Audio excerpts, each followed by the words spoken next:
How's it going, everyone? Jiivita here with an overview for testing 212. This adds the long anticipated poles and beams, as well as a whole slew of improvements to not only the guild system, but just kind of quality of life across the board. There's even quite a few new sound effects, and yeah, so let's just kind of jump right in here. We're looking at the beautiful poles and beams right here. They mirror essentially the door. So right over here, this group is the plain. Then we have stylish as well as ornate over on the end here, and in the 4 different building materials. So we have our wood, stone, metal, and gleam. And of course, the colors of these depend on the colors of said materials used to actually craft these. So we can hop over to the knowledge menu. You can see that we have a new section for poles as well as a new section for beams. Poles generally are going to go vertically and beams are generally going to go horizontally, and they will connect together. However, you can flop that around and make the beams go vertically as well as the poles go horizontally if you so choose. There are some kind of rules involved with how they connect together, and we'll get into that in a little bit, but let's just take a look. Okay, so yeah, the plain ones are pretty darn easy to craft. So it's just wood, stone, metal, gleam. Okay, so the gleam pole does require fresh vital essence. That's not too bad. And then as we get more advanced, the stylish start needing things like leaves and nails. Okay, so the metal takes sparkling and metal. Very nice. Okay, glue and stone for the stone pillars. And a little bit of metal for the gleam. Let's take a look at the ornate. Okay, so very nice. So pretty straightforward crafting recipes, nothing too complicated here. About the most complicated is the metal and the gleam will require any kind of precious alloy, but really not bad at all as far as crafting. And it looks like the beams are pretty much an exact mirror as far as materials, so very nice. And as I said before, you can force these to go the other way around, so let's take a beam and make it go vertically. Then let's place, let's see here, it's probably going to have to go like that. And so we can force the poles to go horizontally. As you can see, the beams will connect into the poles when they're connected at a 90-degree angle or they're perpendicular to each other. However, if you do the same thing with a pole, you can see that they do not connect. So in other words, only beams will connect to poles, and poles will not connect to themselves or beams. Another cool thing is that the gleam, poles, and beams actually do emit light, so they will light the area around them. The lighting is fairly weak, however it does open up some interesting possibilities of having some kind of low lighting kind of situations, a little bit of maybe mood light, but it also has the benefit that they won't necessarily overpower any existing lighting that might already be in the area, so very nice. So in addition to be rotatable with a chisel, you can also orient these the other way. So as you can see here, this is a little bit repetitive with this just kind of being stamped out like that. So you can come over here, and these two on either side, they are the same piece, they're just rotated and oriented at a different direction. So this one was placed facing one direction while the other one was placed facing the opposite, and then just simply rotated with a chisel for the desired effect. I was particularly impressed with the plain gleam beam, try to say that 10 times fast, as you can orient it and rotate it into all sorts of interesting designs, so very nice. And of course you can mix and match all of these together. All of the beams will kind of flow together, all the poles will, you know, they stack on top of each other if not perfectly flow. So very nice. And back when they were showing off the concept art for all the poles and beams, they also showed a number of decorations that can actually be hung from them, as well as used in other use case scenarios. Of course, those aren't in this particular update, but potentially an expansion to come maybe later on. Anyway, I can't wait to see what the community does with these new poles and beams. Here's just a few examples that I came up with. They seem to work really nicely for keeping animals and other players out of your power coils, while still allowing you to basically see everything and to be able to repair them from the front. So very nice there. I also made a rather impractical but interesting staircase using a combination of chiseled blocks, the poles, and beams. So quite nice. And moving on, poles and beams are not the only new thing. Now we actually have mailboxes. So these are pretty interesting. They actually tie into the new messaging system. So if you're visiting somebody's beacon and you're quite impressed with them, or maybe it's a shop and you want to leave a little message like, oh, could you custom forge an item for me?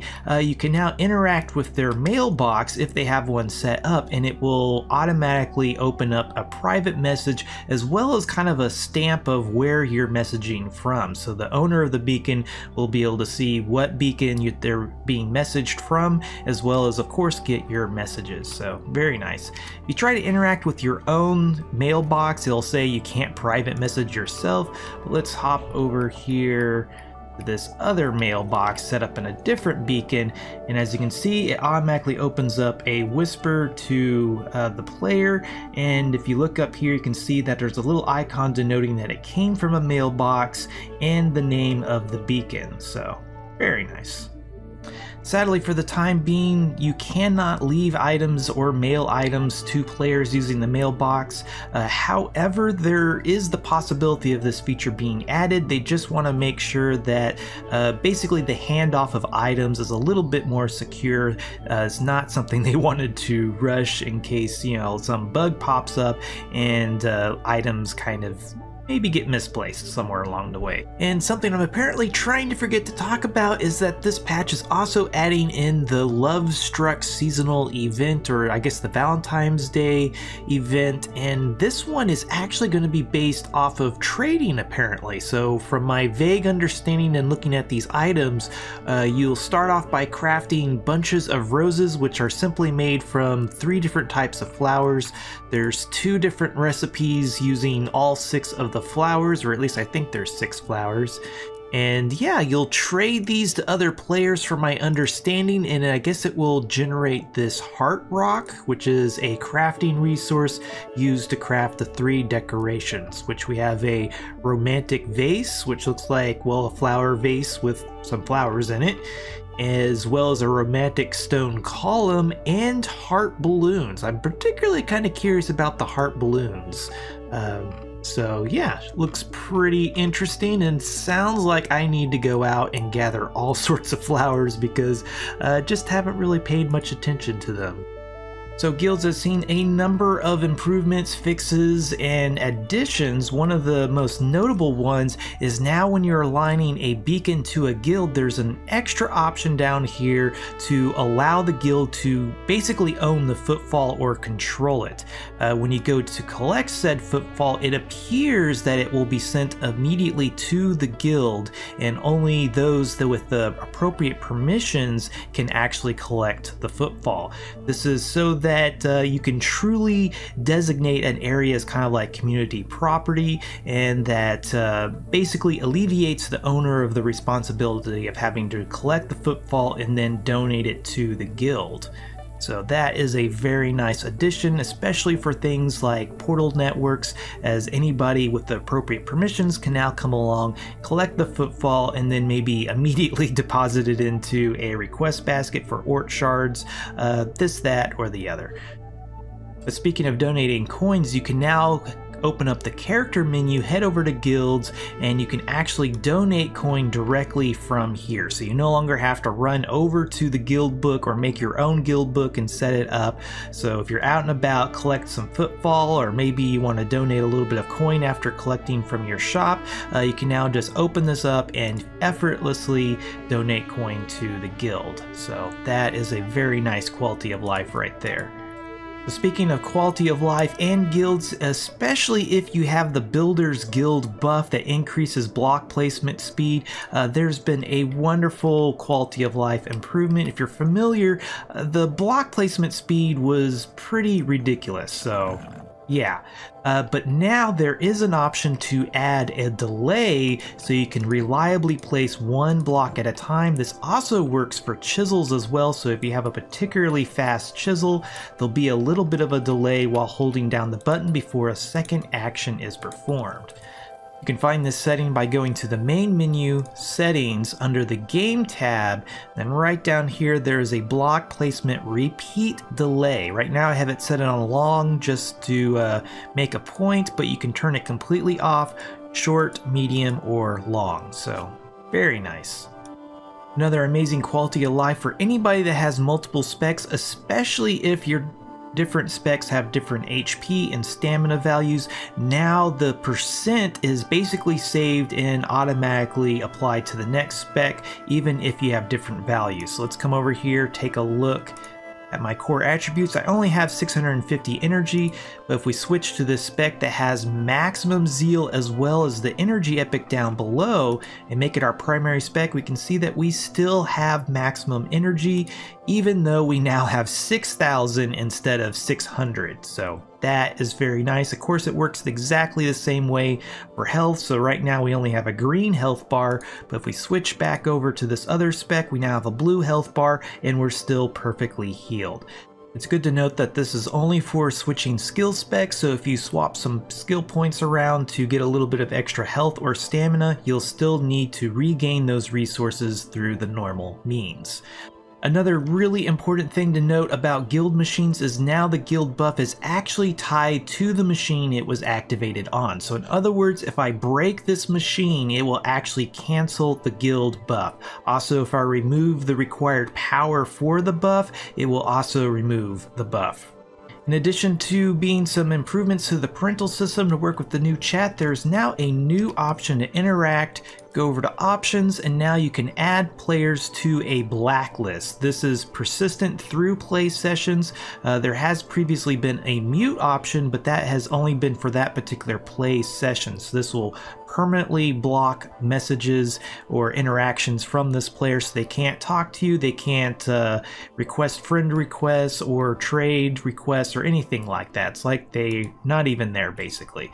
You can do that by interacting with them directly. However, you can also go through the chat system and anything they say will also have the same option. So you can add to blacklist, and there it tells you they've been added to your blacklist, and now it's just blocks out that message, and any further messages won't even show up at all. Of course, you can come back here and remove from blacklist, as well as interact with them and remove from blacklist from there as well.